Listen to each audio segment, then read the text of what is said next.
Let's quickly recap what we know about series so far. So let's say we write the big sum of an. What I mean by this is first of all that we have a sequence an, then that we are considered the sequence of partial sum sequence, and then that we are taking the limit as n approaches infinity of the sequence of partial sums. This is what we mean by writing big sum an. That limit could be a finite number, or it could not exist, or it could be infinity. So the big question we answer about series is, does it converge or not? Does it converge or not? And if it does converge, what is the sum? So what is, by the sum we mean, what is that limit that we find that is finite? So far we have two main tools to classify series, so to decide whether they are convergent or not. We know on one hand, we know how to deal with geometric series. We know when they converge and where they don't, and we know how to find the sum. So geometric series is kind of a solved problem for us, and well, you should review it if you need. The other tool that we have is the n-term divergent test. And this what it says is, if we know that the limit of the sequence an is not 0, then the associated series cannot converge. So our goal now is to have more criteria for deciding whether a series is convergent or not. So what we're going to study is different tests for deciding whether a series is convergent or not. We start by one that is called the integral test and is related to improper integrals. I brought over here the statement of the integral test. Let's say we have a function f that is continuous, decreasing, and positive for all values of x that are greater or equal than 1. And we define the associated sequence an as the image of each of the numbers n starting in 1, so 1, 2, 3, and so on. Then the associated series converges if and only if the associated improper integral converges. So if we only look at the images of the numbers 1, 2, 3, and so on, then we have over here a series, and this series is going to be convergent exactly at the same time as the improper integral is convergent. A picture is going to help us understand what's happening here. I'm going to sketch here a function that at least started at the point 1, is continuous, decreasing, and always positive. So this is my function. This is a graph of y equals f of x. Now I'm going to define the terms of the sequence, different color. That's a1, a2, a3, a4, and so on. So I keep only at the natural numbers after 1, checking what is the value of the function. So let me write over here. Say a1, a2, and so on. This is an plus 1. If this is n, this is n plus 1. So if we are looking at the improper integral, what means is, well, we are trying to find the area under the curve. I'm gonna use a color over here. Yeah, and it's the area between 1 and infinity. And as you should remember here, what we mean is that we are taking the limit as a number t approaches infinity of the integral between 1 and t of the function. And I'm saying that this converges, this limit converges. When I'm looking at the sequence world, what I'm doing is I'm looking at the partial sum. So I'm looking at summing from n equals 1 to t, and then I'm looking at the limit when t approaches infinity. So we can see that Yeah, it's kind of the same question about convergence. It's just that in the function case, we are talking about all the area under the curve. And in the sequence case, actually, we are referring to the area of these rectangles that we form. Yeah,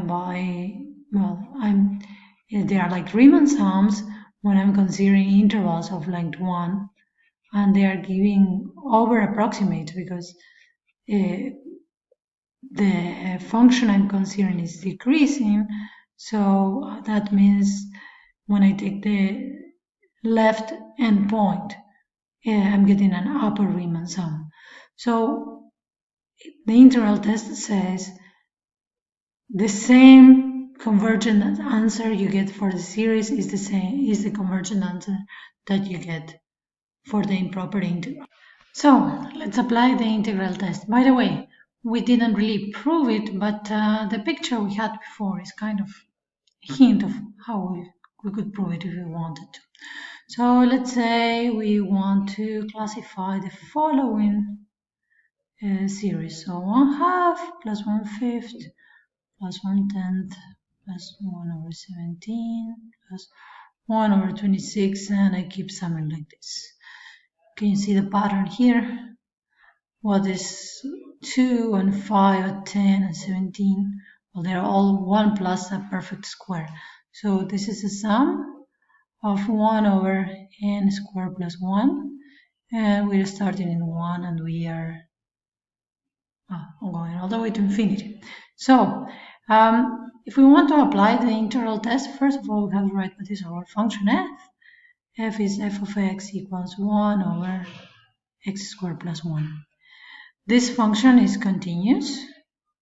It's decreasing. We know that the denominator is increasing and the numerator is just constant. And it's also positive. So in order to answer the question about the convergence of the series, we are going to look at the improper integral from 1 to infinity of 1 over x squared plus 1. This means we are trying to find the limit as t approaches infinity of the integrals going from 1 to t of 1 over x squared plus 1. So we need to integrate this expression, and I'm gonna pause 1 second so you think about whether you know or not antiderivative of the function 1 over x squared plus 1. Yes, you know it. So the limit when t approaches infinity of what we're trying to find is the arctangent evaluated between 1 and t, applying the second fundamental theorem of calculus.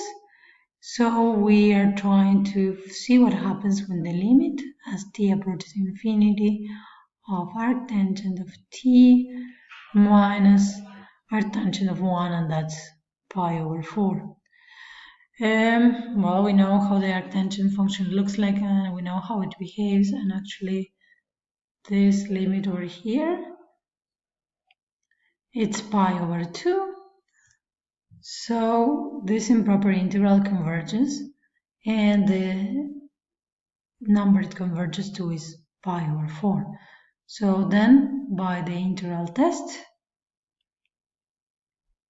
we can conclude that the original series we were considering converges. We cannot find exactly the sum because, well, the test just says that the series converges if and only if the improper integral converges, but we're not saying that the sum is the same. And actually, from the picture we had before with the rectangles and the area, we know it's not exactly the same. But we answer the convergence of this series. Let's do one more example. Now we want to classify the series where we are starting at 2, and the general term is 1 over n multiplied by square root of logarithm of n. Note here that I need to start at 2 because at 1 logarithm of n is going to be just 0, and then square root of 0 is 0, and then we'll be divided by 0, and well, that we don't want to do. So if we are trying to apply the integral test, we begin by saying who is the function associated to this? Is 1 over x times the square root of logarithm of x. We need to check that the function is continuous. And it is actually true in the interval starting at 2. We cannot start at 1 as I said before, but it's okay because the sum is starting at 2. We have to also prove that it's decreasing. But this is true because we know that x is increasing, and then logarithm of x is also increasing, and the square root of that is increasing. So the whole product in the denominator is increasing. So when we take the reciprocal of that, we get something decreasing. And the last condition is that we need to check that f is continuous. And this is, sorry, we already did the continuous, is positive. Yeah. And that's also true because, well, x is greater or equal than 2. So when we do logarithm of x, that's going to be strictly positive. And then, well, we take the square root of that. It's also going to be positive. We multiply by x, that's positive. So the numerator is positive, the denominator is positive. Actually, I can write here strict inequality because we on purpose remove the 0. So the function is positive. So that means we need to look at what happens with the improper integral starting at 2, because we had that problem at 1, we had to remove it, of our function over here. So logarithm of x dx. That means we need to find a limit when t approaches infinity of the integrals starting in 2 and integrating up to t of our function. Yeah. And yeah, we need to do a substitution over here. You should pause the video and see if you can figure out what the substitution is.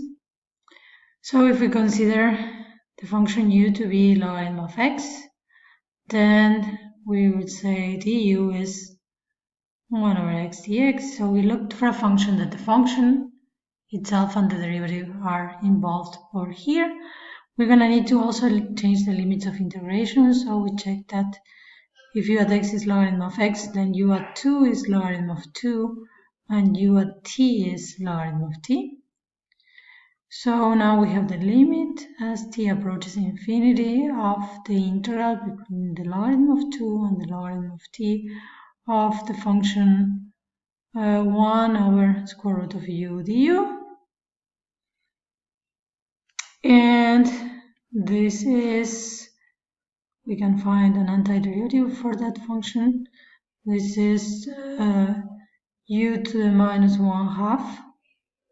So we need to have u to the 1/2 divided by 1/2. So 2 times square root of u between logarithm of 2 and logarithm of t, which is 2 times, I can take the constant outside the limit. And so we're going to have the square root of logarithm of t minus square root of logarithm of 2. And we can see that this is approaching infinity, so this diverges. Then we conclude that our original series, sum starting at 2 of 1 over n square root of logarithm of n, diverges. Because we proved it, so it's true for the associated improper integral.